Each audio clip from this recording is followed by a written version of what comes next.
On December 16, 1944, in the Schneel forest along the Belgian-German frontier, Gerrit Klaus Zimmermann's chilled hands fumbled to split 6 cigarettes between 8 comrades, figuring out portions amid the pitch-black hours before sunrise, as distant U.S. shells boomed relentlessly. His unit was supposed to receive extra provisions for the Ardennes push, the Führer's desperate final throw. Instead, they were rationing their usual smoke supply like paupers, scraping over scraps. 6 smokes for 8 soldiers. The next day might bring only 5, assuming the delivery vehicle showed up, had gasoline, and dodged attacks from enemy fighter bombers. Just 20 meters off, concealed among the trees, rested the remains of a U.S. infantryman felled during yesterday's clash.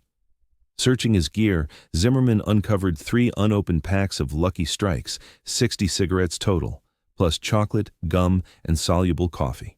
That fallen GI toted more indulgences than Zimmermann's whole battalion had glimpsed in ages.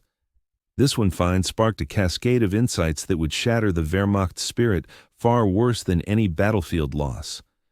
Unbeknownst to Zimmermann, 4,000 meters distant, U.S. plants churned out 290 billion cigarettes each year solely for the troops, while Hershey cranked up 24 million chocolate bars per week, all earmarked for armed forces use. The equation of plenty against want wasn't tallied in command centers, but in the pouches of fighters, where routine treats signaled looming downfall. The Wehrmacht's 1944 provisioning scheme lived mostly on paper. Formally, every German trooper merited a solid daily handout: 750 grams of bread, 45 grams of fats or margarine, 120 grams of preserved meats or dairy, 200 grams of fresh protein if procurable, and strikingly, 7 smokes or a pair of stogies. Still, even the SS, under its no-smoking elite, doled out a mere 1.5 cigarettes per day to frontline groups, 6 per 4-day combat pack, framed as a balm for battle nerves. In stark opposition, the American K-Ration epitomized peak manufacturing prowess in wartime supply chains. Every day's kit included 3 repasts, and tucked into each segment, beyond the 3,500 caloric sustenance, was a bounty of morale boosters. 4 cigarettes per meal pack, totaling 12 for the day. Chocolate slabs, starting at 2 ounces before dividing into twin 1-ounce pieces. Gum in 2 pieces, powdered coffee, sugar cubes, and even tissue. The smokes, top brands such as Camel, Lucky Strike, Chesterfield, and Philip Morris, arrived pristine, sealed in moisture-proof wrappers complete with strikers.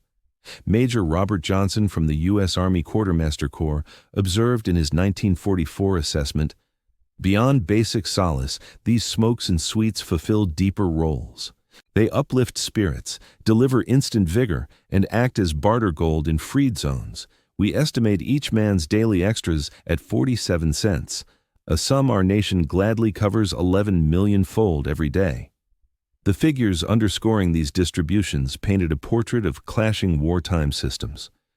In 1943, U.S. tobacco firms, fully committed to victory, output cigarettes at volumes beyond German imagination. The American Tobacco Company alone hit 75 billion yearly. R.J. Reynolds piled on 60 billion. Liggett and Myers tossed in 50 billion further.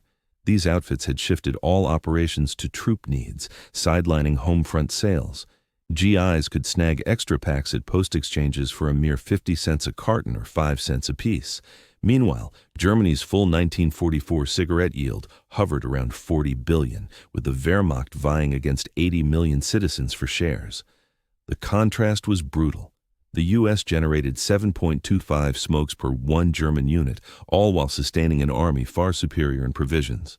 Amid a civilian populace that still benefited from modest plenty, German forces grappled with dire shortages.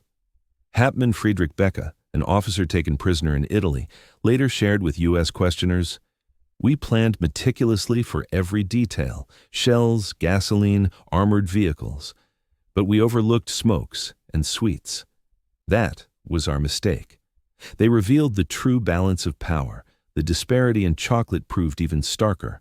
Hershey's wartime output hit 24 million bars each week at its height, surpassing all of Germany's candy production combined. The firm crafted the D-ration bar expressly for troops, 4 ounces blending chocolate with oatmeal, resilient to 120 degrees Fahrenheit, delivering 600 calories in a compact form. From 1940 through 1945, Hershey manufactured more than 3 billion such bars for the armed services, securing the Army-Navy E Award on 5 occasions. Milton Hershey had proclaimed, "Our troops will battle harder with chocolate tucked in their kits. It's a slice of familiarity, a brief respite amid chaos. Will ensure supplies never dwindle." By 1943, on the Eastern Front, where most of the Wehrmacht clashed and perished, the food and tobacco provisions had utterly failed. Garroter Hans Müller, with the 6th Army prior to Stalingrad's collapse, penned to his sibling in October 1942. Our allotment of 6 smokes arrives maybe twice weekly. Raiding Soviet lines, we scour the fallen not for secrets, but for makorka, crude leaf. We twist it into pages torn from Pravda, Bolshevik leaflets fueling German breaths. The soldiers grasped the bitter humor. They, paragons of Aryan superiority and Nazi eyes, stooped to puffing crude Russian weed encased in red propaganda, as U.S. GIs, portrayed in regime tales as pampered weaklings, bore several packs of premium tobacco as routine gear. Feldbull Kurt Weber from the 4th Panzer Army noted a poignant episode in January 1943. "We seized a U.S. depot airdrop to the Soviets. Boxes of aid under Lend-Lease, Spam, Maxwell House Brew, Lucky Strikes, Hershey Treats. The Yanks outfitted their comrades more lavishly than the Reich did its fighters. We quarreled over candy while unpacking crates holding more packs than our outfit got in 3 months. Indeed, Lend-Lease funneled billions of cigarettes to the USSR, plus 70,000 tons of ready meals like chocolate and Java. U.S. factories nourished their own ranks opulently while bestowing indulgences on partners that Wehrmacht men could scarcely imagine. The 1943 to 1944 Italian theater gave German troops their initial prolonged taste of Yankee excess. Retreating north, they stumbled upon Allied logistics defying Teutonic logic. O Leutnant Joachim Richa, in the 1st Fallschirmjäger Division at Monte Cassino, jotted in February 1944. "Yanks bombard us with shells in 1 hour, equaling our weekly haul. Yet morale crumbles more from wreckage in their abandoned spots, tossed candy foils, spent smoke boxes, half-used tins. They discard what we'd rationed tightly." The mental toll deepened upon raiding U.S. depots. Unlike concealed, fiercely defended Reich stores, American stockpiles appeared boundless and laxly overseen. A lone seized Yank truck might yield more morale boosters than a German unit saw monthly. Unreitzia France Hartmann described unearthing a forsaken U.S. cache near Anzio. Dozens of K-Ration crates, each packed with smokes and chocolate, this outpost, deemed trivial by them, held more tobacco than our division had drawn since landing in Italy. My squad stuffed pockets, haversacks, even mask tins with Lucky Strikes and Hershey's.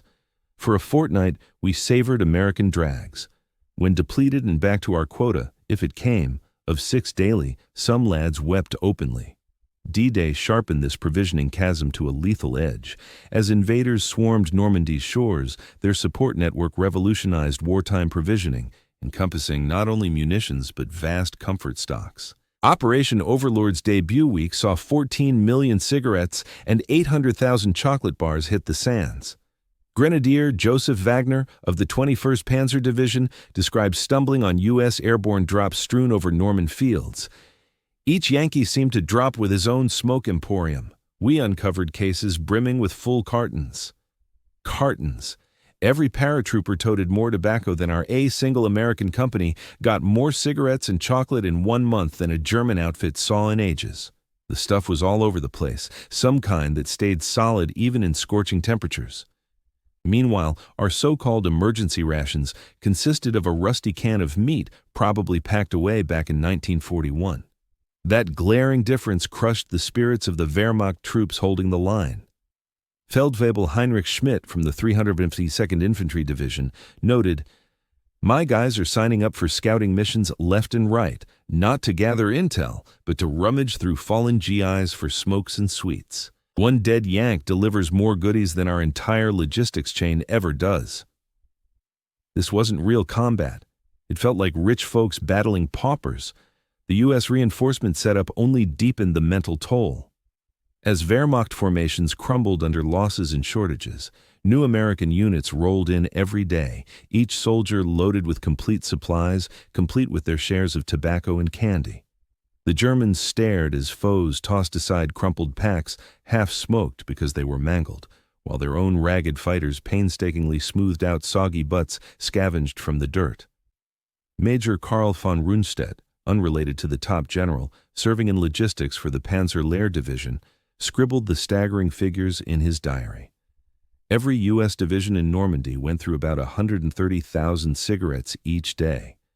That's more than 3 full German divisions together, even if those outfits got their complete quotas, which they hadn't in 2 years. The gap in chocolate hit especially hard on the psyche. For Germans, it symbolized indulgence, festivity, and innocent delight from youth. By 1944, folks back home hadn't laid eyes on genuine chocolate for years. Ersatz versions, whipped up from toasted barley and fake essences, fetched insane sums on the underground trade. True chocolate was just a faded recollection. But to the Yanks, it was everyday fare, something to chuck without a thought. The K-Ration bars were crafted to be slightly more palatable than plain spuds, and subsequent heat-proof tropical bars were engineered not to liquefy.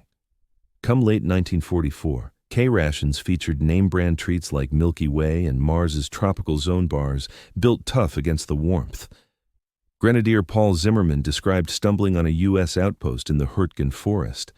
Wrappers from chocolate bars littered the ground, many nibbled and then ditched. My fingers trembled as I collected them, scraping off the last traces inside with my tongue like some starving mutt. I hadn't savored the real thing since 1941. These GIs wasted what my kids would view as paradise. The U.S. Armed Forces Chocolate Initiative showcased factory power funneled straight into boosting spirits. Hershey wasn't the only player. Mars churned out millions of custom bars per week for the troops. Nestlé chipped in millions besides. The Army's supply branch figured chocolate nailed the best energy-to-weight balance, plus it delivered emotional uplift that went way beyond mere fuel. In a 1944 dispatch, Colonel James Harrison of the Quartermaster Corps put it this way: "When a trooper munches on chocolate, war fades for that instant. He's back with family. He's himself again. His country looks after him. That mental lift amps up fighting prowess far past any math on calories." Wehrmacht ranks grew ever more aware of how their setup lacked this mindset. The German military saw fighters as mere cogs needing bare-bones upkeep. The Americans viewed them as people worthy of small joys amid the chaos. That core divide, made real through candy and smokes, wore down enemy resolve sharper than any leaflet drop. By fall 1944, U.S. cigarettes served as money everywhere under German control. One pack of Lucky Strikes could snag a foul. A whole box might land you a bike. Wehrmacht personnel found themselves shelling out their pitiful wages to score American tobacco from French or Belgian smugglers, cigs that Yanks had dumped or swapped because they had excess. Oberleutnant Hans Dietrich penned from Belgium that September. "Nothing beats the shame of trading Reichsmarks for U.S. smokes from local peasants who snagged them gratis from GIs. One pack runs more than my day's wage. The Yanks just give them to kids as treats." This fiscal squeeze mirrored the larger logistical collapse. Despite Albert Speer's output feats, the Reich's war machine could hardly keep churning guns and shells. Frills like tobacco and sweets got axed for all-out effort. The U.S. machine, humming at peak output, cranked out both war gear and civilian perks in parallel. The numbers laid it bare. In 1944, America built 500,000 Army trucks, 96,000 planes, 17,000 armored vehicles, and 290 billion smokes. The Germans scraped by with 40,000 trucks, 25,000 aircraft, 8,000 tanks, and 40 billion cigarettes, mostly doled to the home front to prop up civilian grit. Those imbalances said it all. The states could lavish comforts. The Reich could scarcely manage basics. The U.S. logistics network that funneled cigarettes and chocolate to soldiers on the front lines turned supply management into a masterpiece of efficiency. From production plants to battlefield dugouts, it functioned with seamless coordination that left German commanders in awe and frustration. Cargoes of millions of tons left U.S. harbors every day. Liberty vessels, built at a pace beyond German comprehension, transported cargoes brimming with items ranging from Sherman tanks to Hershey's candy bars. Once arriving at ports in Britain or France, the goods flowed via a dispersal system that appeared to defy the usual limitations of conflict. Headman Erich Weiss, a captured German logistics expert in France, recounted his questioning by U.S. interrogators. They probed our transport paths, storage sites, and logistical hurdles. As I detailed our bottlenecks, scarcities, and endless adaptations, they appeared truly baffled. One interrogator inquired, "Yet how do you ensure steady cigarette deliveries?" I chuckled and admitted we couldn't, and he regarded me with sympathy rather than satisfaction. The renowned Red Ball Express, the key U.S. convoy route from Normandy to the pushing front, transported both vital munitions and morale boosters with identical importance. In the Battle of the Bulge, starting December 16, 1944, Germany's final push involved Wehrmacht troops breaking through U.S. lines and seizing stockpiles that highlighted their own hardships. Hitler had staked his ultimate bid with more than 200,000 men surging through the Ardennes. However, the drive faltered in part because of an unforeseen issue: German troops halting to plunder U.S. provisions.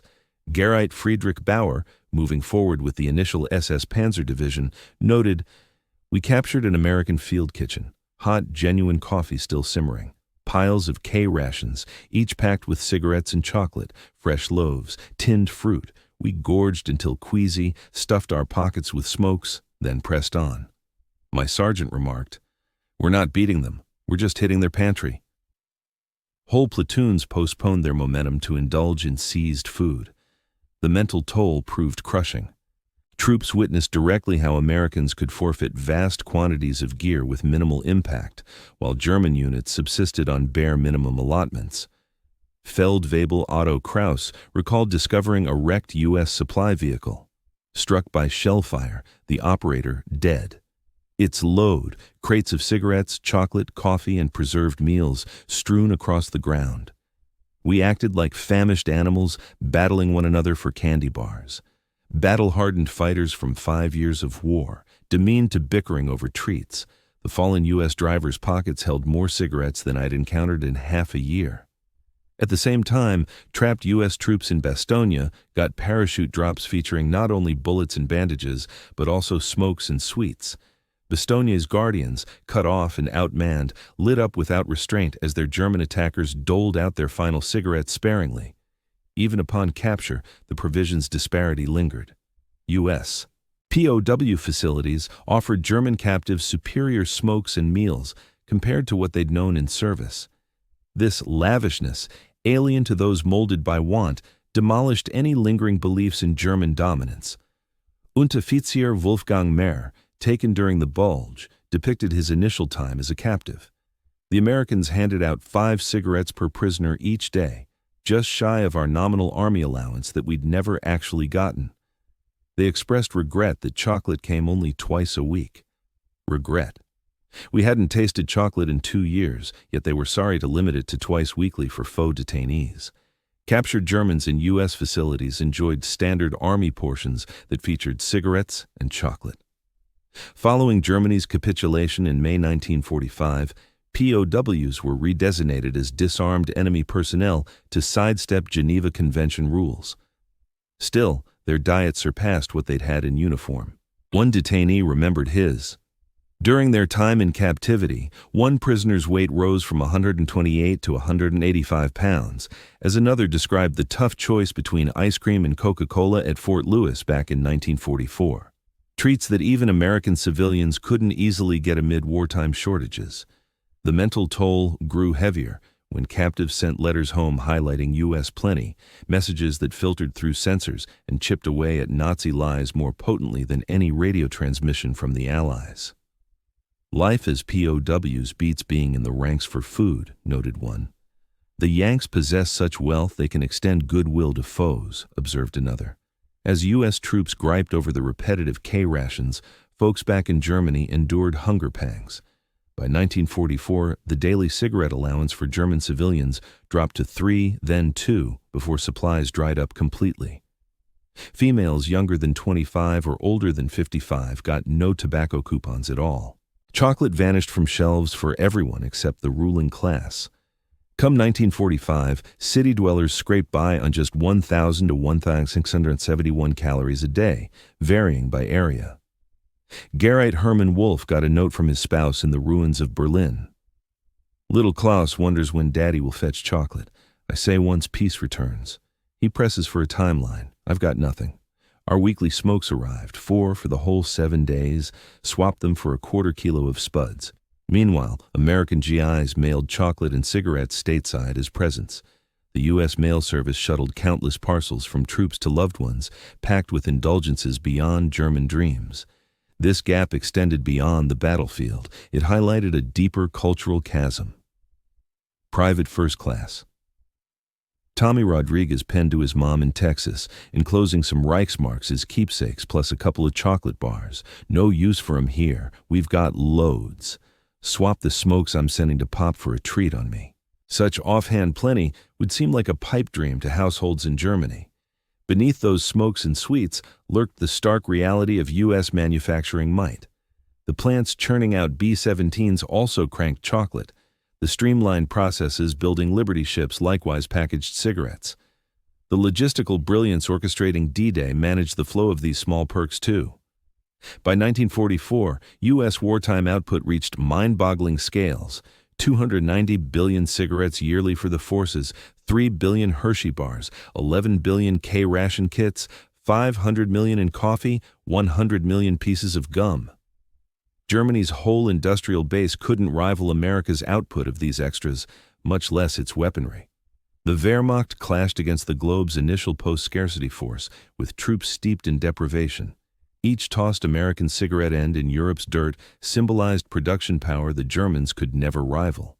In a post-war debrief, General Oberst Heinz Guderian confessed, "Our tallies focused on divisions, tanks, planes. We ought to have factored in smokes and candy. They revealed the reality. The U.S. waged war without strain. We struggled to nourish both troops and populace at once. U.S. Army shrinks quantified morale with equations. Research indicated troops with steady smokes boosted combat output by 15%. Chocolate intake linked to less battle exhaustion. The Quartermaster Corps viewed these goodies as enhancers of strength, not mere frills." In a 1945 memo, Major David Eisenstadt, an Army shrink, stated, "A fighter assured of smokes and sweets in his next allotment battles with a different mindset from one without. He trusts a setup that prioritizes his well-being. That trust boosts fighting prowess beyond the treat's face value." Wehrmacht ranks grew aware of this missing equation in their ranks. The German military exacted devotion minus solace, grit without payoff. Every absent smoke, every skipped candy bar hammered home that their regime saw them as disposable. Lieutenant Friedrich Hoffmann jotted in his journal, "Yanks battle secure in their nation's regard for their ease. We push on knowing ours values, just our offering up all. They've got chocolate tucked away. We've got doctrine." Ultimately, the chocolate won out. By spring 1945, underground trade values signaled the collapse. A single U.S. cigarette fetched 5 German ones. A Hershey bar might snag a Wehrmacht dagger. A Lucky Strike carton could land a Luger handgun. German troops bartered gear for Yankee comforts, the clearest nod to what mattered most. In seized German villages, U.S. soldiers unwittingly ruled via simple handouts. GIs sharing sweets with kids or smokes with older locals scored deeper mental triumphs than any firefight. The vanquished saw U.S. riches clash against their own want in brutal clarity. Underoffizier Carl Zimmermann saw an American soldier, a U.S. soldier, handed over a full K-ration to a young German boy. In that instant, the child got more chocolate than any German kid had encountered since 1940. The boy's mother wept, explaining, "Not out of shame, but sheer thankfulness. This American enlisted man, likely pulled straight from a factory job via the draft, managed acts of generosity that our own officers could scarcely fathom." Master Sergeant Bill Patterson, who handled supplies for the 29th Infantry Division, maintained meticulous logs that endure in the National Archives. His entries offer a U.S. viewpoint on the vast gaps in provisions. In January 1945, troops in Belgium handed out 45,000 cigarettes to the battalion that day. The guys griped about receiving Philip Morris packs rather than Lucky Strikes. We discarded 200 chocolate bars ruined by moisture. Rules prohibited sharing spoiled comfort goods. The German POWs under our watch observed as we incinerated flawless consumable chocolate. One of them broke down in tears. Come February 1945, in Germany, a supply vehicle struck a landmine. We lost 10,000 cigarettes and $500 worth of chocolate. Division headquarters assured us a fresh delivery would arrive the next day. No major issue. The German prisoners assisted with the cleanup. They filled their pockets with ruined cigarette cartons and shattered chocolate pieces. The sentries turned a blind eye. Why interfere? We'd soon have excess beyond our needs. By March 1945, near the Rye River, Allied forces seized a German storage facility. It was dismal. Perhaps 1,000 cigarettes, all outdated French labels from 1940. Zero chocolate or coffee, just some ersatz tea substitute. The enemy's logistics notes indicated this cache was intended to sustain an entire regiment for a month. In contrast, we supplied far more than that each day to a single company. Dr. Vera Schreiber, a German scientist involved in developing ersatz chocolate, gave post-war statements on their failed efforts to rival American treats. We experimented with all sorts of substitutes, ground roasted barley blended with saccharin to mimic chocolate, plus dried beet foliage as tobacco filler. The outcomes were miserable. U.S. troops savored genuine chocolate bars packing 600 calories apiece. Our ersatz version offered only 100 calories and resembled dirt laced with sugar. They enjoyed premium Virginia tobacco. We settled for anything flammable that produced haze. The Americans brought the identical level of innovation to these morale boosters as they did to armaments. Hershey's team of food experts engineered chocolate that withstood high temperatures. Cigarette makers refined waterproof casings. We Germans, hailed as leaders in science and precision, failed to deliver our troops even basic edible sweets or decent smokes. Operation Varsity, the Allied assault across the Rhine on March 24, 1945, showcased U.S. logistical dominance at its peak. This massive one-day paratroop drop, the biggest ever, unleashed 1667 jumpers, 987 Americans from the 17th Airborne Division and 7,220 Brits from the 6th Airborne Division, each equipped with bonus cigarette allotments and chocolate for sharing with German non-combatants. The operation blended combat advance with goodwill gestures via rations. Private James MacArthur from the 17th Airborne recalled, "Orders were to pack additional chocolate for the local children. Brass figured it would ease hostility from civilians, and it did. Instead of alerting us to enemies, the kids begged for sweets. Their moms, craving any relief, greeted us warmly in exchange for smokes. We took ground using Hershey's finest." German troops defending the area stared at Americans who treated plenty like an afterthought, even as they themselves fought for scraps. Volkssturm squads, the Reich's desperate home guard, frequently comprised old-timers who hadn't tasted chocolate since the 1930s, and youngsters utterly unfamiliar with it. These defenders confronted GIs who moaned about the options in their K-rations. Oberleutnant Franz Müller jotted his final diary note prior to capitulation. "The Americans near our lines munch on chocolate and puff away non-stop, always smoking.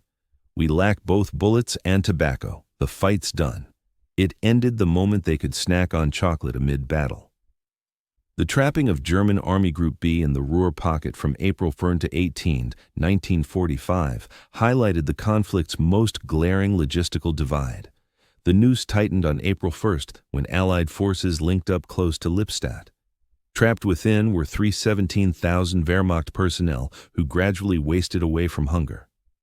Beyond the perimeter, U.S. units upheld robust resupply chains, complete with steady issues of comfort supplies. General Lieutenant Fritz Behling, leader of the shattered Panzer Lehr Division, haggled over capitulation details with American officers. He later reflected, "During talks, the U.S. colonel extended a cigarette my way, in fact, a whole carton. He insisted I take it. I hadn't laid eyes on one intact in over 2 years. He chain-smoked through the session, casually ditching half-smoked ones. Every tossed stub equaled more leaf than my troops had glimpsed in a month."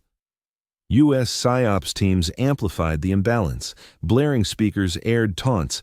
Fellow Germans, we're digging into warm meals paired with genuine brew as you go hungry. Each of us carries smokes and chocolate. Give up now and dine well this evening. These appeals succeeded because the troops inside recognized the brutal truth. The pocket's collapse on April 18th delivered precisely 3,17,000 prisoners. Captives outnumbered those taken by U.S. troops across the whole of North Africa. In 1945, at age 12, Hans-Peter Richter resided close to Frankfurt as U.S. troops rolled in. His recollections, penned years afterward, vividly depicted the effects on ordinary people. The initial U.S. serviceman I encountered was munching on chocolate as he strolled along, treating it as routinely as if it were mere loaf. Saliva flooded my mouth. Chocolate had been absent from my life since age 7. Noticing my gaze, he broke off half his bar and offered it to me, twice the amount our household had encountered in 5 years. Bursting into tears, I dashed back home, gripping the treat like a priceless treasure. Mom portioned it out into minuscule bits, ensuring everyone got a share. We savored it gradually, with deep respect. My younger sibling, who entered the world in 1942, sampled chocolate for the very first time. She wondered aloud if this was the flavor of triumph. Mom replied, "Indeed, this is the taste of success." Though we had lost the fight, consuming that U.S., chocolate meant the Americans had triumphed without even pulling a trigger. The U.S. strategy for governing the occupied zones involved widespread handouts of soothing goods to everyday Germans. Under Operation Backhauling, returning supply vehicles, once unloaded, were loaded up with smokes and sweets for handover. This deliberate act of bounty, unthinkable in the mindset of German shortages, hastened the mental conquest. Come summer of 1945, GIs in controlled German areas handed out roughly 100 million cigarettes each month to locals. Adults in Germany obtained their smoke allotments via the U.S. Army administration. This outstripped what the Nazi government had supplied since 1942. Kids queued up for sweet distributions, encountering plenty that their folks could scarcely fathom amid the conflict. Colonel Frank Howley, who oversaw the American part of Berlin, noted in his writings, "Our rule relies on chocolate and cigarettes just as heavily as on authority. Each German youngster devouring a Hershey's bar, each grown-up puffing on U.S. tobacco, recognizes the American success and plenty. Such everyday luxuries accomplish what slogans never could, true embrace of the loss." Experts in German economics examining the U.S. oversight uncovered astonishing figures. The free chocolate given to German youths in 1945 topped the nation's full candy output from 1943 through 1945. The smokes provided to German POWs exceeded the Wehrmacht's frontline allotments for the war's final year. Professor Ludwig Erhard, who later shaped Germany's post-war boom, evaluated the U.S. logistics prowess. The U.S. overcame us via sheer plenty beyond mere weaponry. They had the means to distribute what we lacked the capacity to make. Each U.S. cigarette between German teeth, every candy bar in German palms, illustrated how our economic model had collapsed at its core. During a 1985 gathering of the 82nd Airborne Division, ex-Wehrmacht soldier Kurt Miller, by then a U.S. citizen, spoke to his one-time foes. "You bested us with sweets and smokes as surely as with shells and explosives. Captured K-Rations revealed your might. You possessed such excess that benevolence was possible. We faced such want that compassion was out of reach." Spotting U.S. cigarettes on fallen airborne troops at Normandy convinced me Germany was doomed. A country equipping every fighter with chocolate and tobacco couldn't fall to one that couldn't. The U.S. vets cheered the ex-adversary who grasped combat's profound truth. Plenty enables giving, whereas dearth breeds harshness. Unearthed in German Army records was a missive from Frau Elisabeth Hoffmann to her son, Lieutenant Paul Hoffmann, from March 1945. "Paul, U.S. forces have reached our town. They handed young Anna actual chocolate. She wolfed it down so quickly she fell ill. The American doctor provided remedy and additional chocolate, advising her to take it easy. They boast such vast supplies of chocolate that extras go to an ailing German girl. Your dad barters his Iron Cross from the prior conflict for smokes from U.S. troops. They chuckle and pass him full cases, claiming the decoration holds greater value, prosperity so immense they can jest about it. Propaganda painted them as frail, indulgent. They're not. Their riches defy belief. The conflict ended the instant they could extend mercy to opponents. Paul Hoffman never got that note. His outfit had yielded 2 weeks prior, depleted of shells, provisions, and tobacco, in that sequence of morale's priorities. After the war, reviews exposed the breadth of U.S. comfort goods output in World War II. Cigarette output from 1941 to 1945, overall military smokes 1.2 trillion. High point in daily yield 950 million. Annual smokes per troop member 10,000, varieties offered 45 types. Pricing in service outlets 50 cents per carton, 5 cents per pack. Chocolate output from 1941 to 1945. Hershey service bars 3 billion. Maximum weekly production 24 million. Mars wartime items 1.5 billion. Overall chocolate for forces 20 million pounds yearly. Daily calories from chocolate per fighter, 600. German output over the same span. Total, Seagal. The U.S. military and civilian sectors allocated a staggering $175 billion overall. Defense spending alone reached $40 billion. For chocolate in all varieties, production hit 10 million units each year. By contrast, military chocolate supplies in Germany dwindled to almost nothing post-1942. Tobacco manufacturing plants ran at just one-third capacity by that same year. These figures underscored a harsh reality that German troops had pieced together from makeshift trenches scattered throughout Europe. The United States waged World War II without sacrificing living conditions that surpassed even Germany's pre-war affluence. In the days leading to his suicide in April 1945, General Walter Model penned an unsent final report. We assumed that hardship forged resilience, that austerity shaped resolve, and that luxury bred frailty. The Americans demonstrated the contrary. Their troops battled with greater ferocity, buoyed by the promise of ease ahead. Ours gave up, facing endless want. They fostered spirit via plenty. We eroded it with shortage. Each U.S. cigarette acted like ammunition, every candy bar like explosive ordnance. We fell to foes who sustained luxury even as they crushed us. The cigarette calculus captured the full conflict's essence. Had every German serviceman gotten the pledged 7 smokes per day, capped at 6 by wartime rules, it would have demanded 13 billion cigarettes yearly. Yet Germany's total output scarcely topped that mark for both armed forces and public combined. The U.S. churned out that volume bi-weekly solely for troops. Major Wilhelm Hoffmann, a Wehrmacht supply officer captured in 1945, crunched the daunting numbers. To equal America's tobacco rations for its ranks, Germany would have had to boost output 5-fold and eliminate all non-military distribution. Aligning their chocolate supplies proved utterly infeasible. It would have called for cocoa volumes beyond what Germany could obtain from controlled territories.